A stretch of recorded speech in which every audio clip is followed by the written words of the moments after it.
So this is exam 1, question 1, part A. Part A asks us to compute the integral of sine 7x cosine 4x dx. So for this one, we'll have to use an equation. Sine A cosine B is equal to 1/2 times sine A minus B plus sine A plus B. Now that we have our equation, I'm going to plug in the variables given to us. So we have 1/2 sine 7x minus 4x plus sine 7x plus 4x.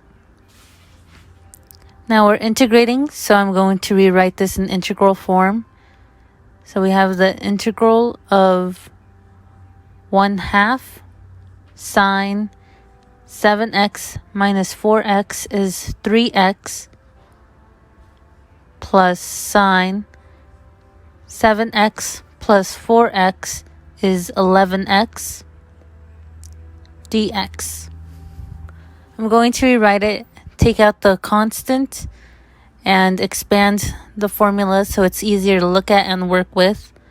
So we have 1/2 times the integral of sine 3x dx plus the integral of sine 11x dx. Now I'm going to first integrate the left side. I'll do this in red so it's easier to differentiate. And it's the integral of sine 3x dx. For this, we're going to have to do a u substitution. So our u here would be 3x.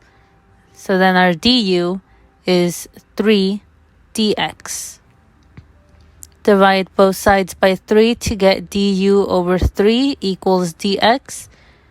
And now I'll rewrite it with our u substitutions. So we have the integral of sine u times du over 3. I'm going to rewrite this once again and take out the constant. So 1/3 times the integral of sine u du. Now, remember that the integral of sine theta is equal to negative cosine theta plus c. We're going to ignore the plus c for now and work with it later on. But yes, then we can rewrite this as 1/3 times negative cosine u.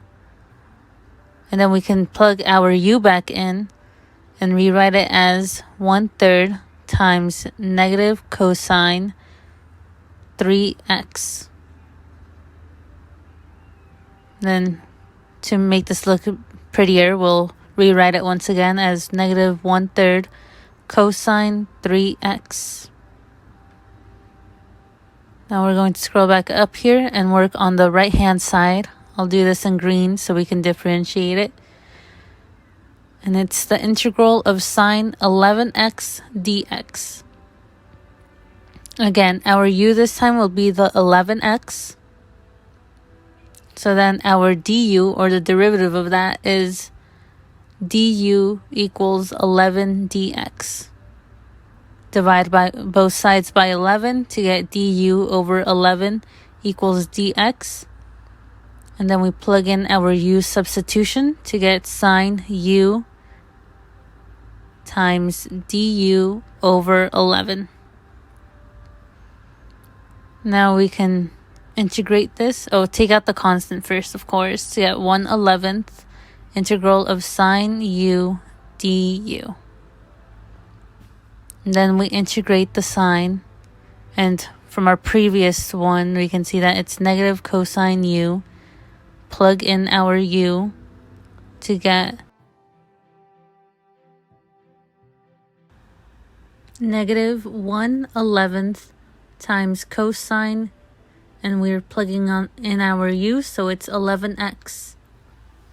Now if we go back up here, we'll see that we started off with a 1/2, so I'm just going to rewrite this with the 1/2 as a part of it. So we have 1/2 times negative 1/3 cosine 3x plus negative 1/11 cosine 11x. Then I'm going to distribute the positive 1/2 to both negatives.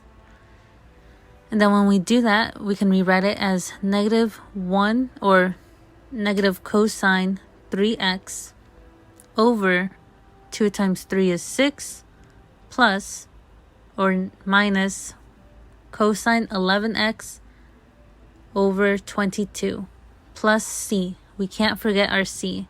Since we didn't actually integrate anything, we have a constant.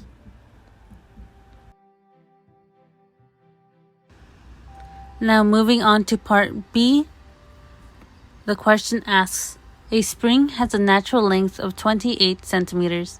If a 28 Newton force is required to keep it stretched to a length of 36 centimeters, how much work, W, is required to stretch it from 28 centimeters to 32 centimeters? Round your answer to 2 decimal places. Well, first of all, we know that it has a natural length of 28 centimeters, and a length of 36 centimeters requires 28 newtons of force. So we're going to solve for what that length is that use that 28 newtons of force. To do that, we'll use our equation of force is equal to K, our spring constant,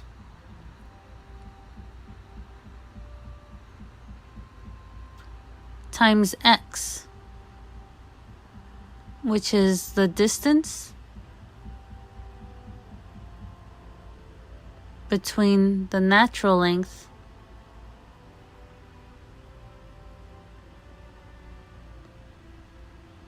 and the current length. So to solve for X, we'll have to do 36 centimeters minus 28 centimeters. So we'll do 36 minus 28 is equal to 8 centimeters. Now Newton works in meters, so we'll have to convert the centimeters to meters. So 1 meter is equal to 100 centimeters. And 8 centimeters is equal to 0.08 meters.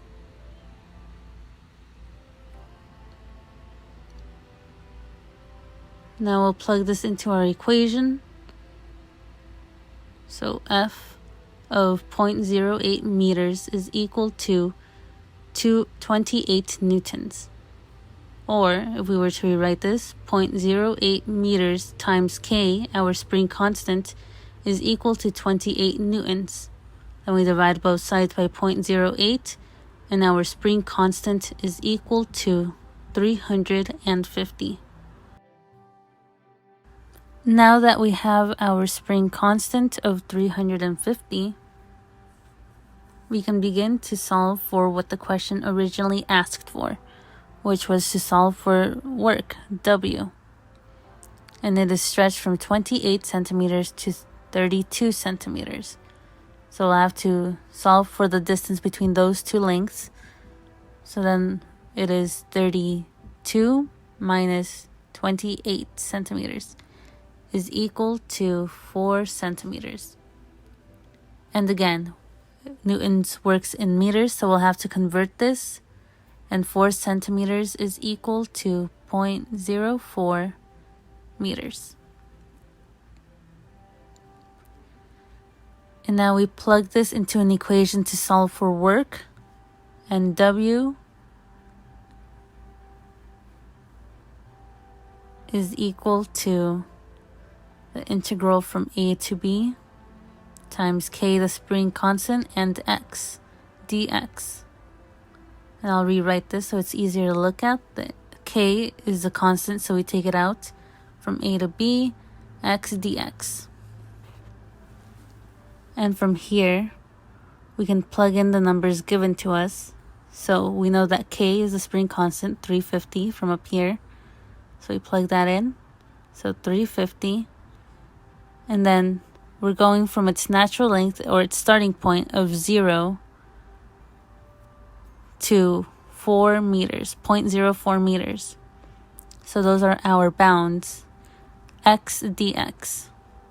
Now we integrate the x. So W is equal to 350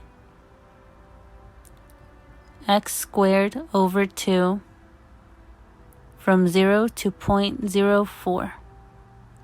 And I'm going to expand this so we know what we're doing and rewrite it as 350 times 0.04 squared over 2 minus 0 squared over 2. And then again rewrite this as 350 times 0.04 squared is 0.0016 over 2 minus 0 squared is 0 divided by 2 is 0. And then once again 350 times 0.0016 divided by 2 is 0.0008.